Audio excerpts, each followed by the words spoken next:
Assalamualaikum warahmatullahi wabarakatuh. Waalaikumsalam warahmatullahi wabarakatuh. Bismillah walhamdulillah wassalatu wassalamu ala rasulillah wa ala alihi wa sahbihi wa mawalah. Rabbi shrah li sadri wa yassir li amri wahlul 'uqdatam min lisani yafqahu qawli. Subhanaka la ilma lana illa ma 'allamtana innaka antal alimul hakim.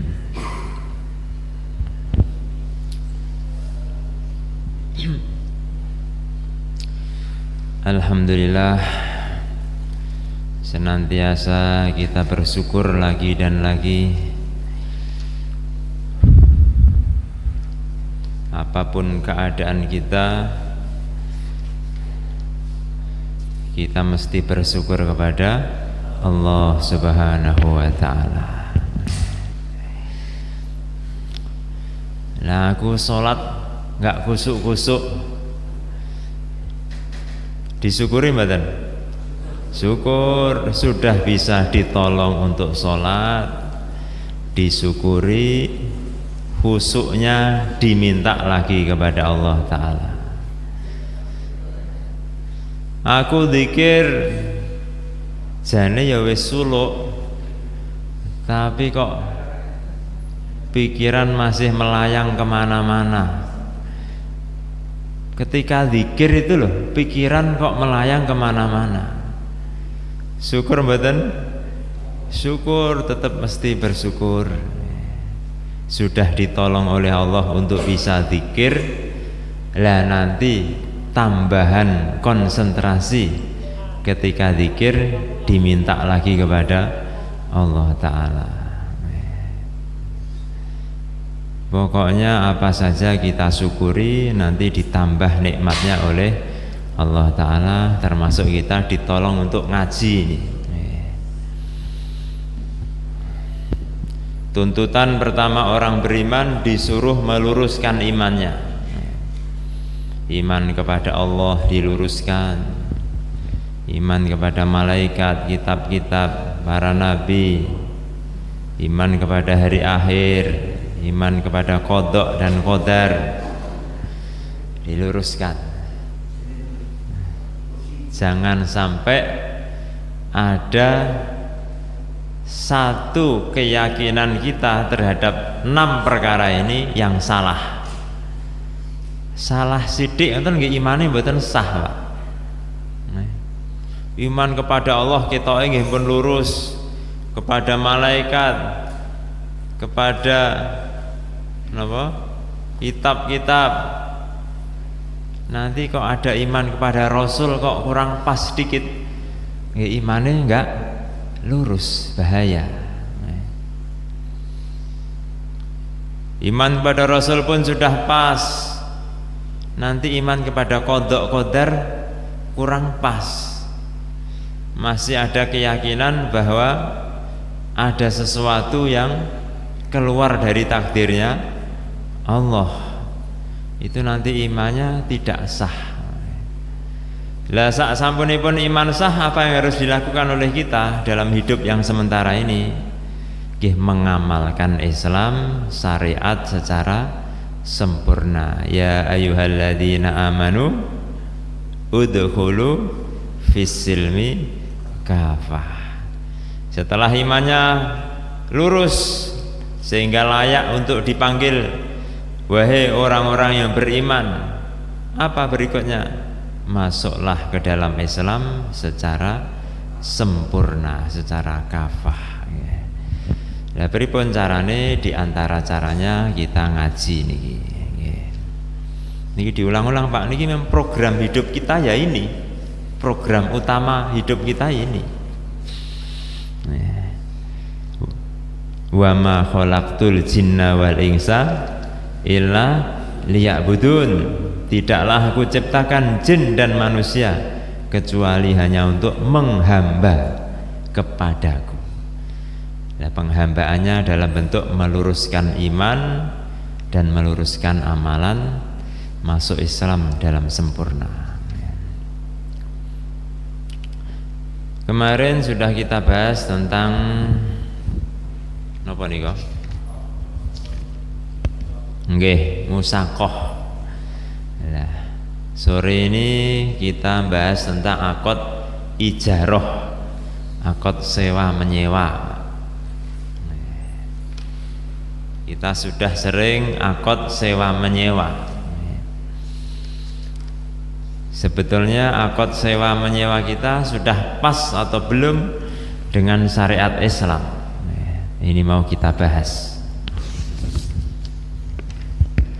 Ketika akad-akadan muamalah yang kita kerjakan ini, kita tahu ilmunya, oh ini memang pas dengan syariat yang dibawa oleh Nabi, yang telah diteruskan oleh para ulama.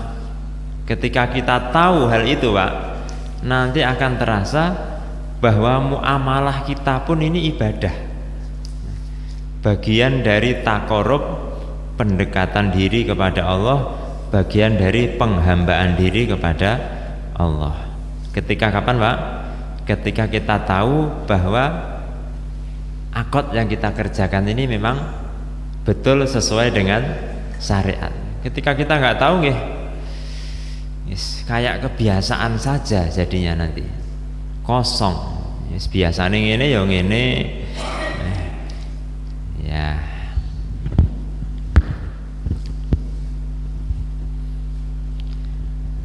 Bismillahirrahmanirrahim. Jilid 2. Jenengan bawa jilid 2 napa jilid 1? Jilid 2 halaman pinten? Halaman 58. Tetapi ini biasanya saya bacanya langsung, tidak semua dibaca karena nanti terlalu panjang, khawatir jenengan bosen terus mangke ditinggal sare. Yeah. Kemarin sudah kita bahas definisi akad ijarah, sudah sekilas sudah kita bahas. Masih ingat kemarin, Pak? Bolehkah kita nyewa kambing untuk kita ambil susunya? Tidak boleh, akadnya tidak sah. Pak, kambingmu saya sewa 3 hari. Untuk apa toh, Mas? Untuk saya ambil susunya. Tidak sah, akadnya tidak sah. Kenapa? Nggih, karena akad ijarah itu cakupannya hanya untuk mengambil manfaat, bukan mengambil zat. Nah, susu ini zat, maka tidak sah diambil dengan akad ijarah.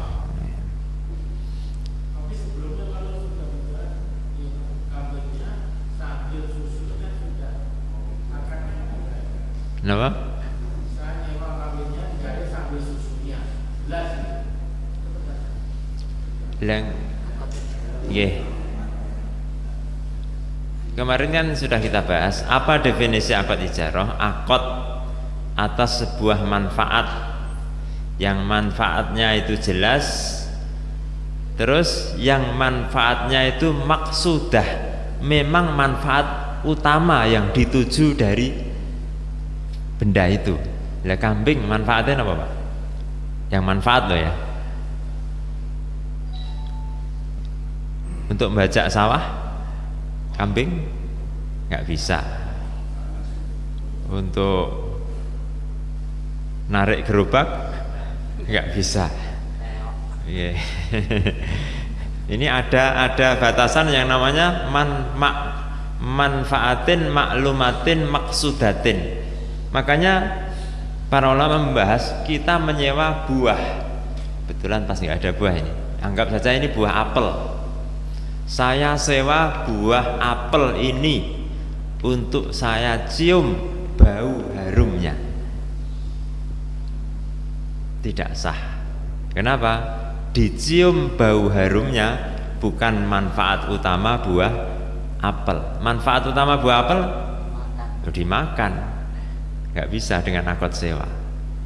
Makanya nyewa kambing untuk diambil susu gak boleh, tidak sah akadnya. Ya, susunya halal saja, Karena memang sama pemilik kambing sudah diikhlaskan susunya, diserahkan dengan ridho. Tapi akadnya salah. Orang tadi berdosa sebab melakukan akad yang salah.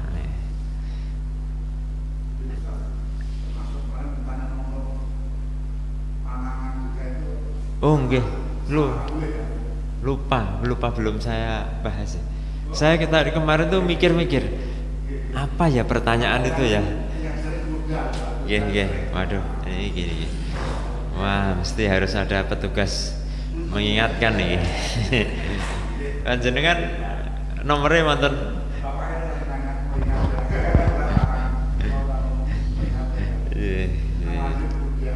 Nggih.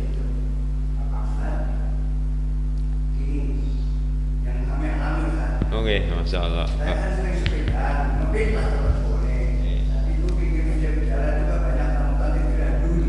Kenapa? Rambutan. Oke. Punya sama nggak tahu. Terus saya buka PCP. Ada satu. Tujuan saya, kalau enak saya beli. Tapi saya nggak tarik sama yang punya. Kalau enak saya beli, kalau nggak enak saya beli. Itu bagaimana? Dosa nggak?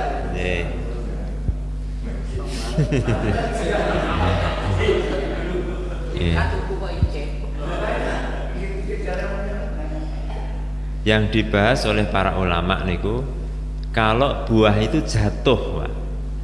Kalau buah itu sudah jatuh, itu baru ada pembahasan panjang. Jatuhnya di luar pagar atau di dalam pagar. Buahnya buah yang remeh yang biasanya orang ridho atau enggak. Tapi kalau buahnya itu masih gandul, niki masih di dalam miliknya orang lain, niku berarti ngambil satu, berarti ngambil miliknya orang lain dengan tanpa akad.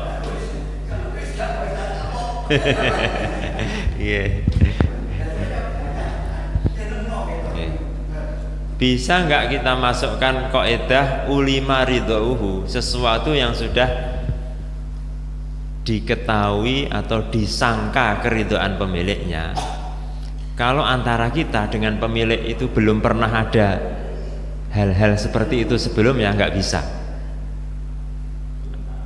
Itu kemarin dalam bab gosop kita kan bahas, langsung aja main pakai sandal teman,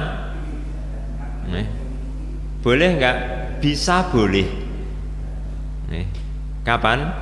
Ketika keridhaan dia sudah diketahui. Kok bisa keridhaannya diketahui? Sebelumnya sudah pernah seperti itu dan kita laporkan ke dia, oh rapopo. Nah, ngoten niki. Wis ngono ae kok. Mandak sandal ae. Lah, berarti berikutnya nggak usah izin itu bisa nggak apa-apa. Bukan pasti nggak apa-apa nggih. Bisa nggak apa-apa asalkan hanya pemakaian dari masjid ke tempat wudhu saja yang remeh-remeh. Tapi kalau dipakai terus pulang ke rumah sampai 3 hari nggih, walaupun teman nggih dongkol juga hatinya. Nyatanya meneng Pak, orangnya diam bukan berarti ridho. Diamnya seseorang itu belum tentu menunjukkan keridhaan Pak. Mungkin dia dongkol tapi nggak berani menyampaikan. Mungkin dia dongkol tapi nggak enak. Konco dhewe mosok jane gak enak aku. Tapi ya piye neh konco dhewe. Wis piye neh ngene. Angel. Lah niku berarti gak ridho dia. Lah ketika gak ridho berarti haram. Nah. Begitu nggih. Nah, terus kembali ke kambing yang diambil susunya, harusnya akadnya apa niku? Nggih, akadnya apa Pak? Akadnya njaluk misaget minta ibahah istilahnya.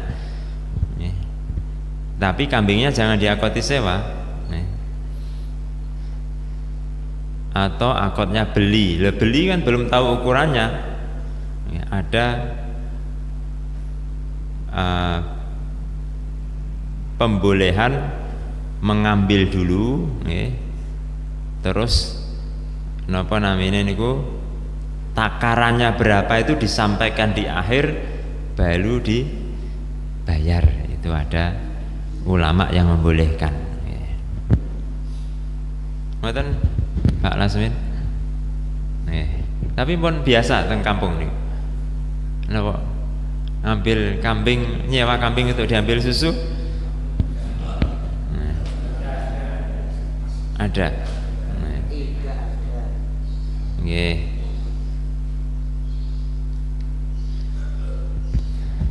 Kita lanjutkan. Bismillahirrahmanirrahim.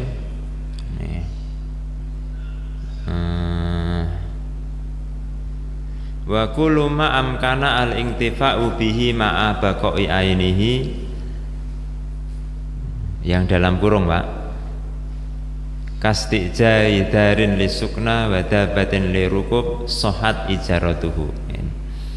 Setiap perkara yang bisa diambil manfaat beserta masih tetapnya zat perkara itu, diambil manfaat tapi zatnya perkara itu tetap tidak berkurang. Walaupun segala sesuatu nek teng ilmu akuntansi niku enten penyusutan ya.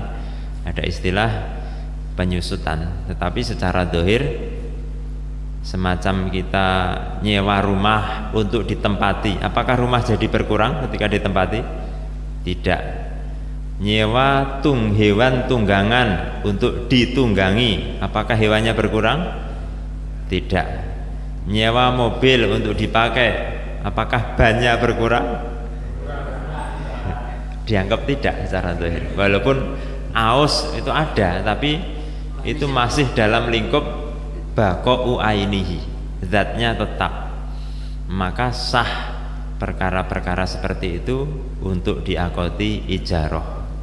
Beda dengan semacam nyewa lilin untuk dibakar. Itu diambil manfaat tapi zatnya hancur juga.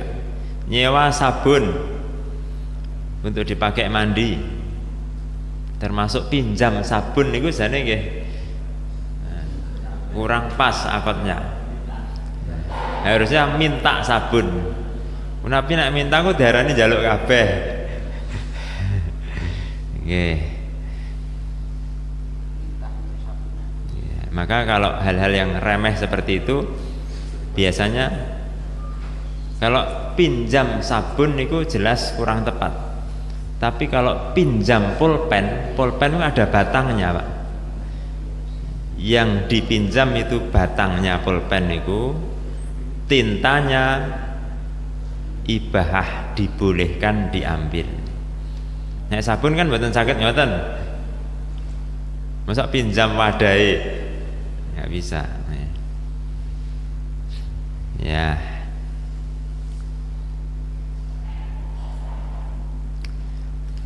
Bisa dipahami ya sampai di sini ya. Terus ada lagi batasan yang penting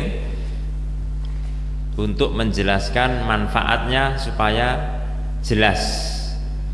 Manfaat yang disewa itu batasannya seberapa, itu harus dijelaskan dalam akad ijarah. Idza quddirat manafi'uhu bi ahadi amrayn. Akad ijarah akan sah jika manfaat yang disewa dibatasi dengan salah satu dari dua perkara. Kenapa Pak? Manfaat yang disewa dibatasi dengan salah satu dari dua perkara. Yang nomor satu, bimudatin, ada kalanya dibatasi dengan masa, dengan waktu, muddah. Saya sewa rumah ini 1 tahun. Batasannya berapa Pak? 1 tahun. Pak tukang, kamu tak sewa untuk kerja harian. Nih, batasannya kerja sehari. dari jam 7 sampai jam 4 gajinya sekian. Niku namanya pembatasan dengan masa. Mobilmu saya sewa 3 hari.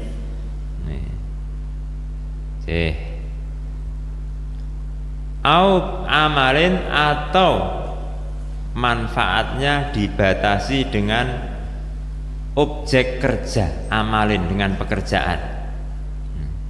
Pak tukang, kamu saya sewa untuk memasang keramik penuh di masjid ini, untuk memasang keramik di seluruh lantai masjid ini. Batasannya apa Pak?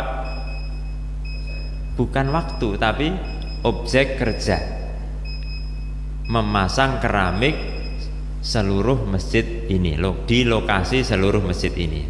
Objek kerja biasanya tukang borongan, niku pembatasan manfaatnya dengan objek kerja. Tapi kalau tukang harian, pembatasan masanya dengan pembatasan manfaatnya dengan masa kerja. Kalau jahit baju niku pembatasan manfaatnya dengan apa kira-kira Pak? Menjahit baju objek kerja biasanya. Kita bawa kain, pokoknya jahit bentuknya begini-begini, jadi baju yang bentuknya begini-begini. Nah kalau nggak dibatasi, nanti jadi timbul ketidakjelasan. Padahal prinsip semua akad muamalah adalah adanya kejelasan, sehingga kejelasan ini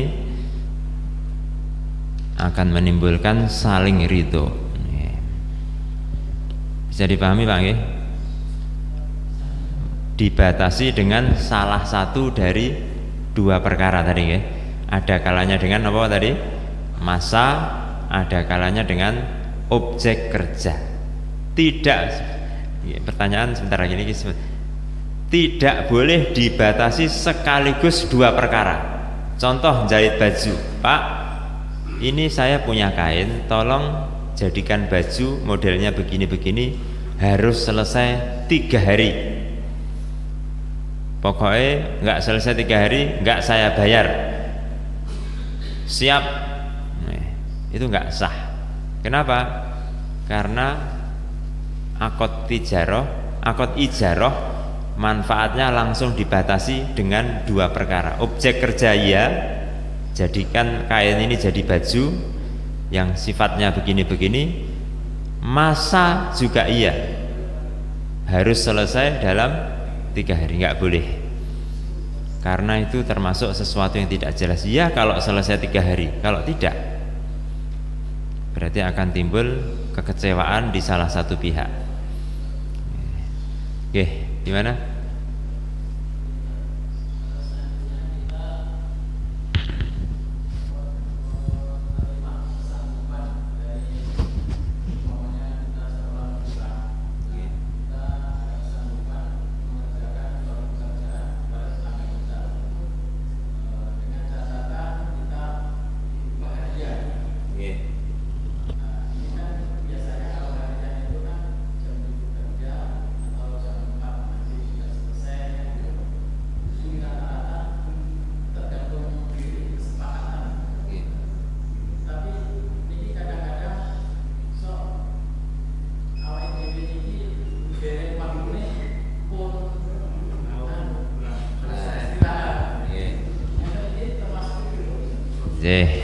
Masya Allah.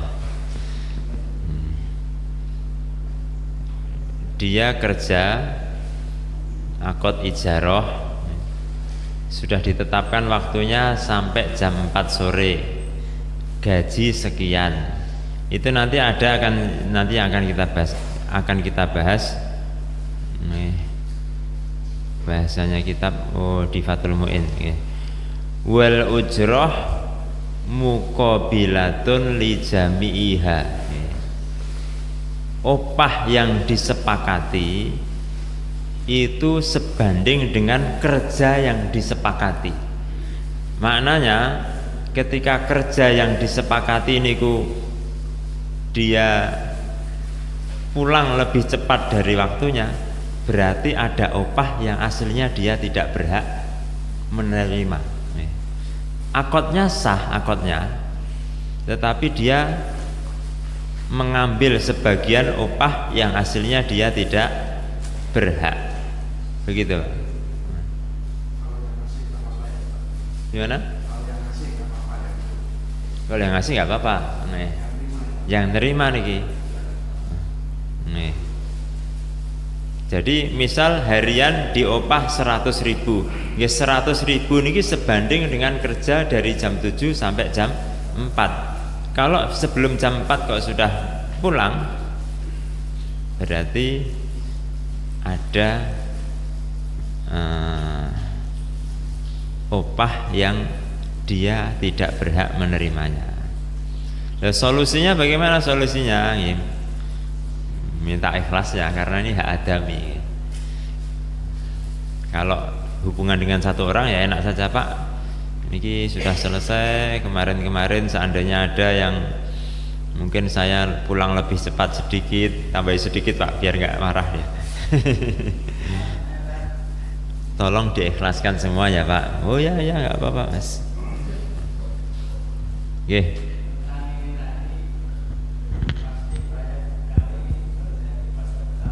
Oh Akbar. Ini.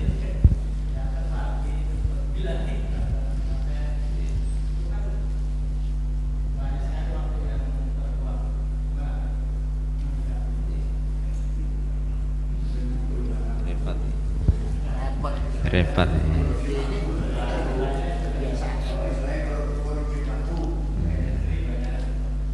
Nggih. Pripun niku? Itu akadnya apa itu? Mestinya nggih akad ijarah mestinya nggih.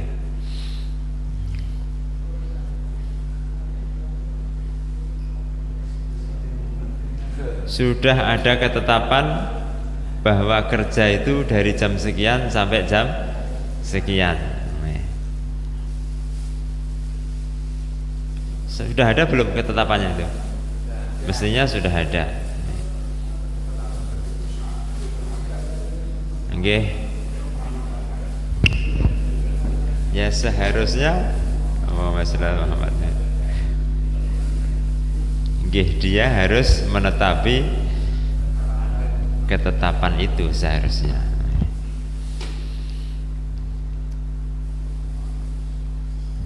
Bagaimana kalau nggak ada pekerjaan? Sudah selesai semua, dikerjakan. Pripun niki? Niki harus di angel niki. Ya.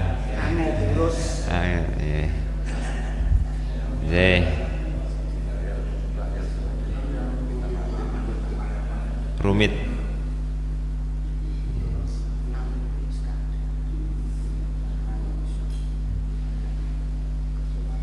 Solusinya bagaimana solusinya? Ya di situ kan ada pimpinan. Di instansi kita kan ada pimpinan. Setidaknya ketika mau pulang lebih cepat, ya izin kepada pimpinannya. Dalam sebuah perkumpulan apapun yang di situ ada tertibnya, itu ketika izin dan dibolehkan oleh pimpinan, ini nanti biasanya boleh, asalkan bukan hal yang melanggar syariat. Nyata-nyata itu melanggar syariat. Jihad sesuatu yang wajib, semua harus berangkat. Zaman Nabi, ini zaman Nabi. Tetapi ketika ada yang izin, seperti Sayyidina Utsman ketika itu izin untuk merawat istri beliau yang istri beliau itu adalah putrinya baginda Rasulullah SAW. Diizinkan, maka ya tidak ikut berangkat, nggak apa-apa. Padahal aslinya harus semuanya. Tapi ketika izin dan diizinkan, maka dianggap udzur yang diterima. Begitu nggih. Seharusnya kita nggih menepati waktu itu, dan kalau mau keluar lebih cepat izin kepada pimpinan di situ. Oh Akbar. Ini di Temboro juga sedang dikencang ini Pak. Pengajar-pengajar itu dikencengi, ada penutupan gerbang di pondok niku. Pokoknya masuk jam 6:30, jam 6:30 lebih 10 menit gerbang ditutup, sehingga ustadz-ustadz yang datang setelah itu nanti dianggap alfa. Oh, akhirnya mendorong untuk ustadz-ustadz datang tepat waktu. Jadi nek rodok dipaksa nggih saged, tapi ketika nggak ada yang sedikit memaksa nggih, akhirnya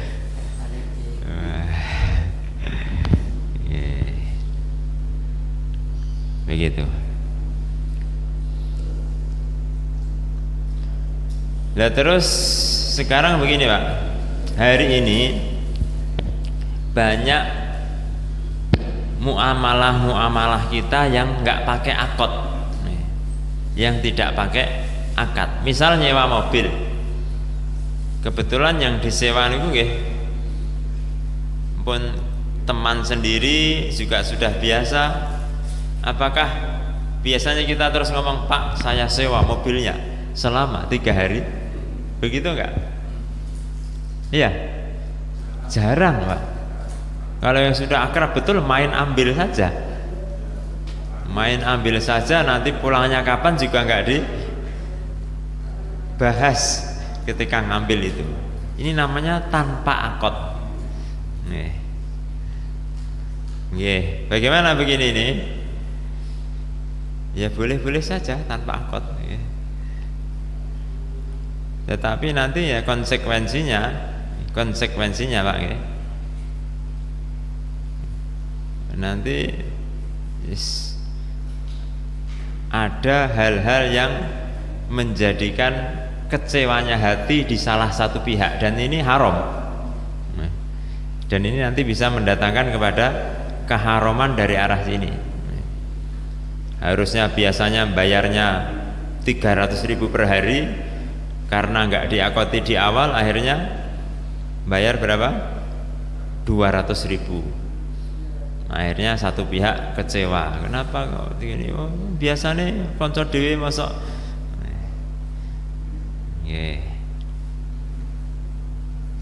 Harusnya mobilnya mau dipakai, sudah ada yang pesen di hari yang ketiga, ternyata dipakai sampai hari ketiga, sehingga pemesan berikutnya terhalang dari menyewa mobil, akhirnya kecewa lagi salah satu pihak. Lah kekecewaan hati inilah yang dihindari dengan akad-akad muamalah dalam Islam ini. Bisa dipahami Pak? Lah kalau nggak pakai akad, aslinya nggak dibayar nggak apa-apa, aslinya loh. Kalau nggak pakai akad, Pak, kalau enten mobil sing nganggur mboten? Enten. Kula nggih, saya pakai ya Pak. Ada yang kosong nggak mobilnya Pak? Ada, silahkan saya pakai ya Pak. Oh ya silahkan. Kita pakai 3 hari kan nggak ada akad tadi. Langsung balikan ke rumah, kita lari, nggak usah bayar upah. Kenapa? Nggak ada akad. Ketika nggak ada akad, maka tidak ada yang menetapkan adanya upah. Kan ada kebiasaan Pak, al-adah muhakamah. Kebiasaan itu ditetapkan sebagai hukum. Itu ketika ngambilnya nggak permisi. Ketika ngambilnya permisi, itu berarti sudah diikhlaskan tanpa akad. Pak, ada yang kosong nggak mobilnya? Ada Mas. oh ya saya pakai yang Avanza yang ini ya Pak, silahkan. Iya Pak, silahkan. Berarti sudah mengizinkan untuk mengambil manfaat tanpa ada akad ijarah yang jelas. Maka jangan salahkan yang pakai mobil kalau nanti nggak bayar. Anda juga salah, tidak menjelaskan akadnya.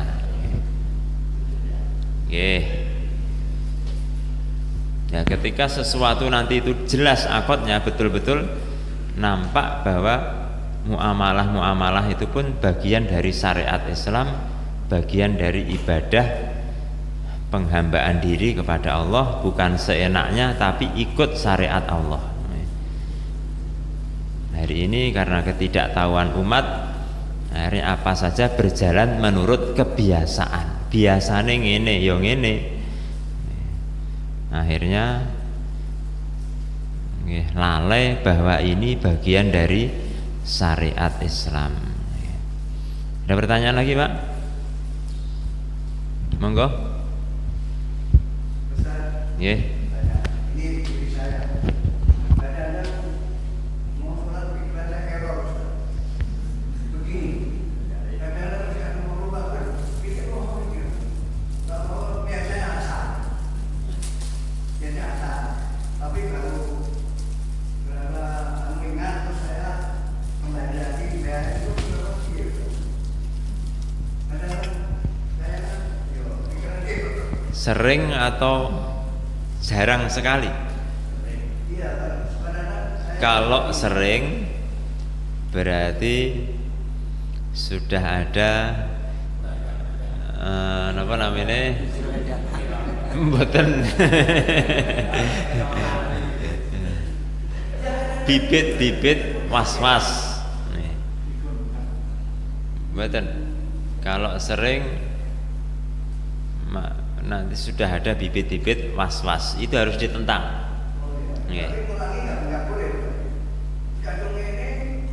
Yang sudah kelewat ya sudah, tapi yang setelahnya jangan dibatalkan, jangan kita ngulangi, nanti jadi bertambah-tambah. Para ulama kita mengatakan ketika membahas tentang mencampur adukkan madhab dengan mengambil yang ringan-ringan saja, itu hukumnya haram, bahkan pelakunya bisa menjadi fasik, sama seperti pelaku dosa besar. Saya ambil madhab Syafi'i dalam urusan wudunya, karena wudunya paling penak madhab Syafi'i, nggak harus menggosok-gosok, terus ketika mengusap kepala, srit, satu rambut aja sudah sah. Urusan membatalkan wudu tak ambil Hanafi, paling mudah itu Hanafi itu. Sentuhan kayak apa asalkan bukan jima nggak batal pokoknya. Rangkul-rangkulan nggak batal. Yang membatalkan hanya satu, kalau dalam urusan sentuhan jima nih.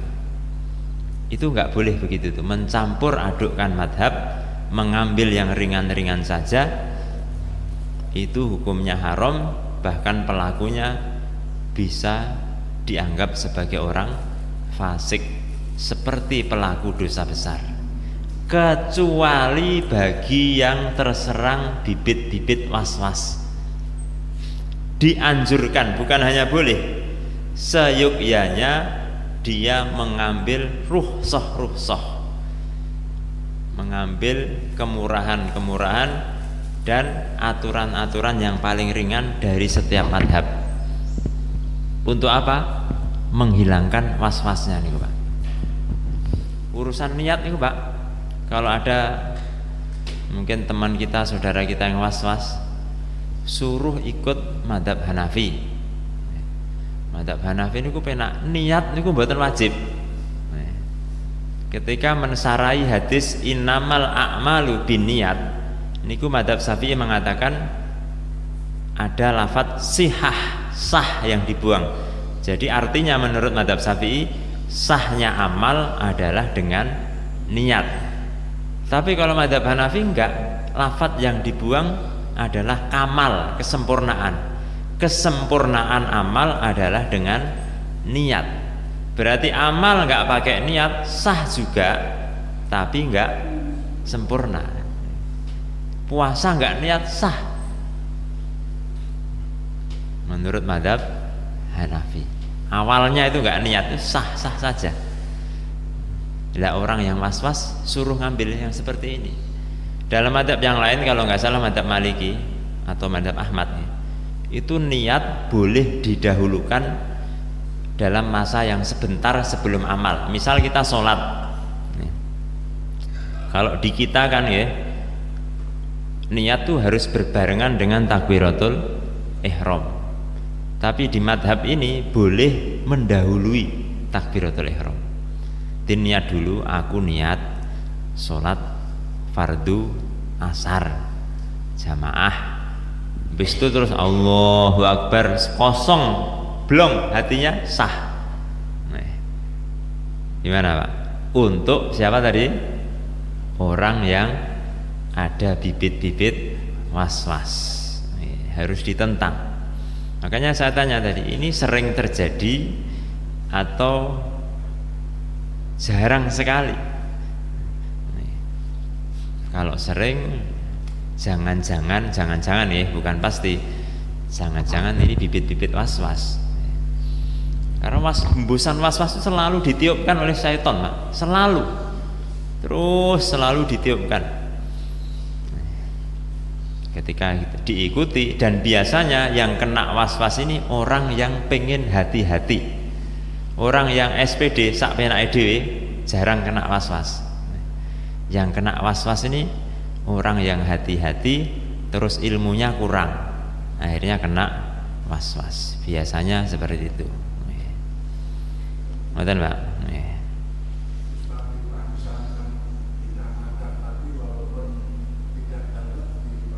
Boleh, asalkan dalam satu permasalahan lengkap.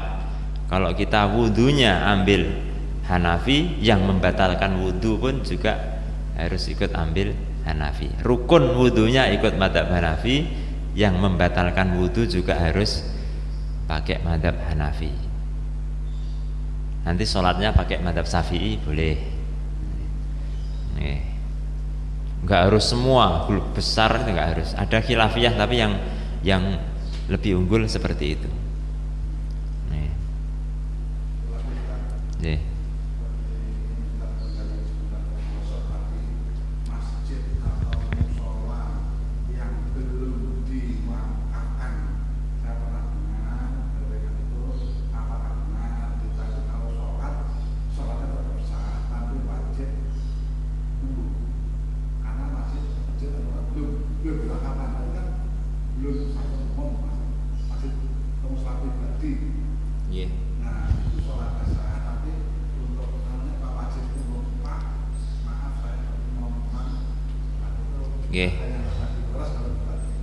Ini kembali ke ulima ridhouhu tadi itu. Lah, ada nggak orang yang dimarahi oleh pemilik musola sebab sholat di situ? Nah, berarti nggak harus, karena termasuk dalam ranah ulima ridhouhu. Sebelumnya sudah banyak orang sholat di situ dan tidak dipermasalahkan oleh beliau. Berarti memang beliau ridho orang-orang datang ke situ, sholat di situ. Bahkan malah seneng biasanya. Beda kalau sebelumnya ada orang ke situ nggak izin terus dimarahi. Berarti ini satu korinah, satu tanda dia ini memang nggak ridho, kecuali kalau yang sholat di situ harus izin terlebih dulu. Nah, kalau sudah diwakafkan memang sudah milik umat.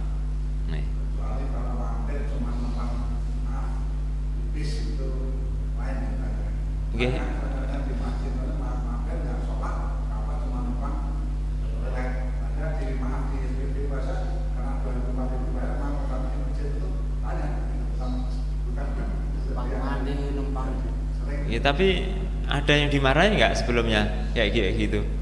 Kalau nggak ada, berarti air-air di masjid sudah dianggap intifa untuk umum.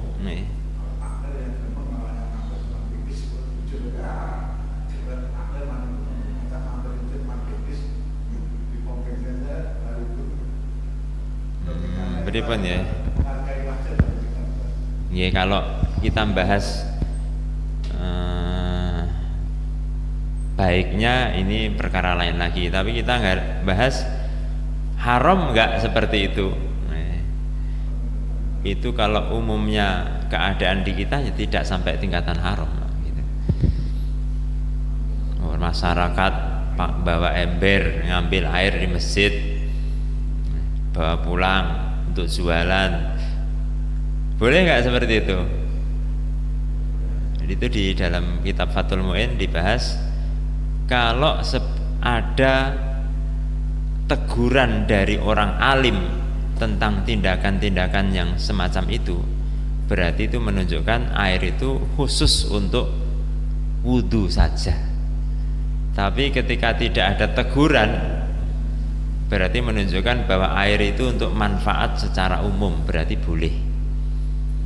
Yang repot Pak, kalau di masjid ditulisi air khusus untuk bersuci, itu jamaah mau khurut di situ tuh repot itu Pak. Masak pakai air itu haram jadinya. Kalau ketika ditulisi air khusus untuk bersuci, istilahnya air musabbal, air yang pengurus di situ mengadakan air tersebut khusus untuk bersuci. Maka kalau dipakai untuk selain bersuci, hukumnya haram. Makanya jangan kita khurut iktikaf di masjid yang ada tulisan seperti itu. Ini kita nggak bisa masak. Repot nanti. Gimana? Yang mana? Yang membuat tulisan itu nggak paham tentang hukum itu. Maksudnya? Nggak paham kalau bahasa yang dia cantumkan akan mengikat jamaah. Walaupun nggak paham Pak, tapi dia kan menghendaki begitu. Dia menulis itu maknanya nggak ingin untuk yang lain-lain maknanya. Sedangkan dia yang menyiapkan air itu. Makanya harus hati-hati. Musabbalat. Ini Ustaz, handphone harap dimatikan. Ini gimana cara dimatikan? Saya bagus tadi itu karena sangat mengganggu. Nih. Boleh kayak. Yeah. Allahumma sholli ala Muhammad. Handphone harap dimatikan. Terus dia masuk ke situ tidak mematikan handphone. Haram atau enggak? Ya, ini yang kita bahas. Kalau enggak bagusnya ya jelas enggak bagus. Ya. Itu Romonya itu pernah bahas gini Pak. Ketika kita sholat, terus handphone kita bunyi sehingga mengganggu orang, itu yang salah siapa? Yang nelpon atau yang bawa handphone? Pembahasan fikihnya seperti itu. Saya kan cuma bawa handphone. Apakah handphone ini bunyi ketika saya bawa? Enggak. Salahnya yang nelpon dong. Salah sendiri deh. Kenapa dia nggak cari tahu? Kadang-kadang kalau bicara fikih seperti itu, seperti masalah ada seseorang punya burung yang dikurung dalam sangkar, kemudian kita buka, akhirnya burung terbang, ganti nggak? Aneh, pembahasan fikih ini ganti apa enggak ini? Kalau bagusnya jelas ganti, adabnya muasarahnya ganti jelas. Secara fikih yang buka tadi wajib ganti atau enggak? Diperinci Pak. Kalau begitu dibuka langsung seketika terbang, ganti. Karena terbangnya sebab dibuka ini. Atau dibuka terus sarangnya digedor-gedor, brok, wajib ganti. Tapi kalau dibuka nggak langsung terbang, beberapa detik kemudian baru terbang, nggak wajib ganti. Kemudian walaupun terbuka terus, pendapat yang muktamad, kenapa? Karena yang menyebabkan terbangnya burung bukan buka sangkarnya, tapi kehendak si burung sendiri. Ada Pak ya? Ini fikih seperti ini. Ini dalam kitab para ulama. Saking telitinya para ulama. Tetapi pendapat kedua tetap wajib ganti walaupun nggak langsung terbang. Kenapa? Walaupun dia bukanlah dia yang menyebabkan terbang, tapi dia telah melakukan i'anah, membantu terbangnya burung.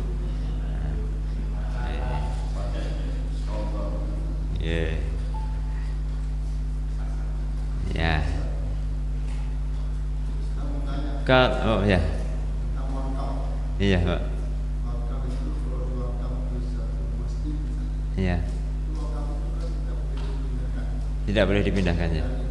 Ya. Ya.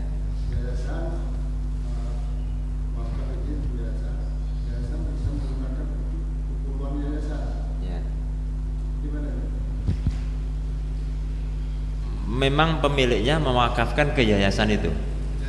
Ya, pemilik mewakafkan, anggap saja kebun, ke yayasan tersebut. Ya berarti memang yayasannya berhak untuk memanfaatkan. Yayasan berhak memanfaatkan. Oke. Ya ketika wakafnya itu mutlak, umum, tidak dibatasi, yang penting yang pakai yayasan mau dipakai untuk ini itu boleh semua, boleh. Boleh. Asalkan yayasan yang menggunakannya. Wakaf itu ala niatil wakif, harus digunakan sesuai niat orang yang wakaf. Ya.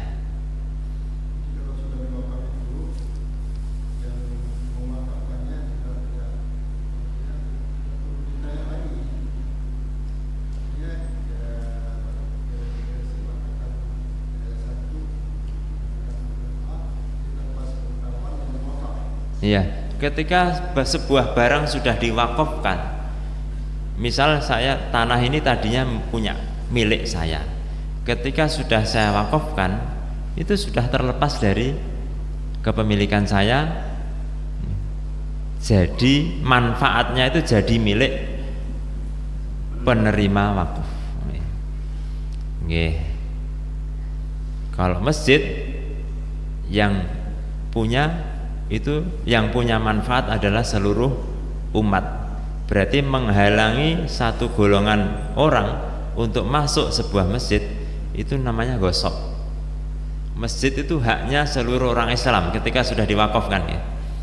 Makanya melarang satu golongan untuk masuk sebuah masjid, ini dianggap gosok. Ya, menguasai hak orang lain dengan zalim, dengan tanpa ada izin, tanpa ada akad. Begitu. Makanya kalau kita mau menang-menangan nih, biar orang lain nggak bisa masuk masjid saya, ini masjid saya wakafkan untuk orang-orang yang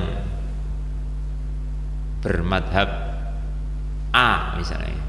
Nanti yang selain madhab A nggak boleh masuk situ, Pak. Nggak boleh.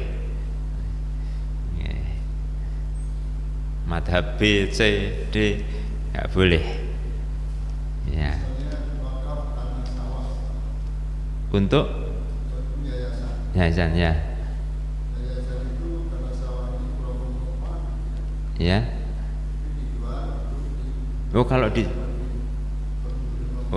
Kalau dijual sekali-kali nggak boleh. Barang wakafan aslul waqaf nggih. Pokok utama wakaf tanahnya itu nggak boleh dijual. Tapi kalau hasil tanahnya boleh. Nih, saya wakafkan tanah ini ke si A. Maka yang dimiliki oleh si A adalah manfaat dari tanah itu. Si A tidak memiliki tanah itu, tapi si A memiliki manfaat tanah itu. Nanti bisa dia sewakan tanah itu dapat uang, bisa dia miliki, ditanami hasilnya bisa dia jual. Tapi kalau menjual tanah itu, menghibahkannya, mewariskannya, pokoknya memindah kepemilikan sekali-kali nggak boleh, tidak boleh. Sudah diwakafkan itu selamanya jadi seperti niat ketika wakaf itu.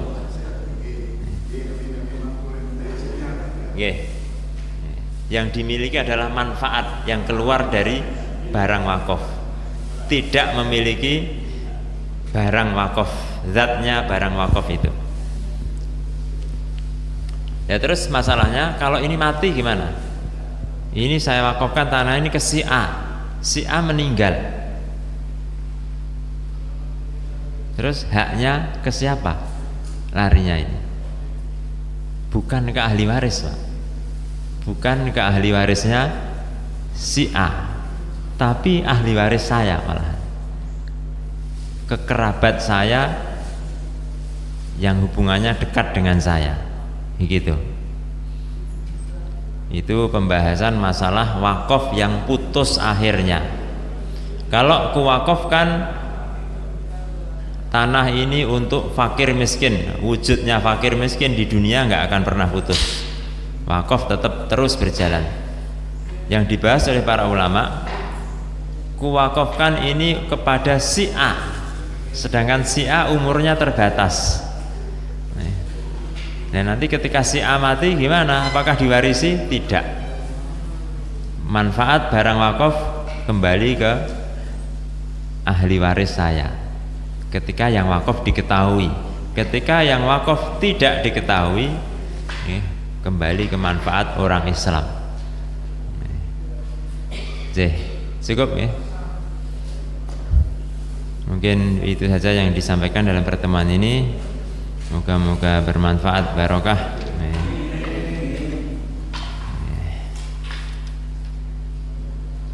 Jadi sebab amal kita lebih tertata dalam hal apa saja. Allahumma amin. Sempurnanya majelis. Subhanallah bihamdihi, subhanaka Allahumma bihamdika, asyhadu an la ilaha illa anta, astaghfiruka wa atubu ilaik. Wassalamualaikum warahmatullahi wabarakatuh.